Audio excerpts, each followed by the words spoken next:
In this video, I am going to show you how to solve the Wi-Fi not auto connecting issues. Open setting in your Android phone. Tap connections.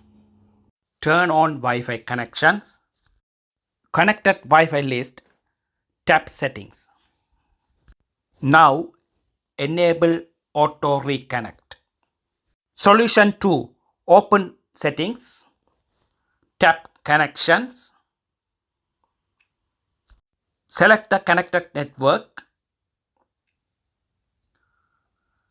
Now go to the top right hand corner 3 dots. Select Advanced Settings.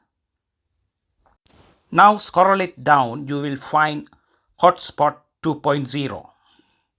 Enable these options.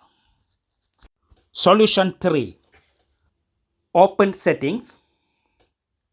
Scroll it all the way down. Select About Phone.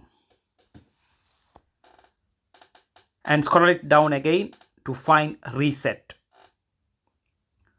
Select the bottom feature called Reset Mobile Network Settings. Select Reset Settings. Thank you for watching. If this video is useful, please share and subscribe. Thank you.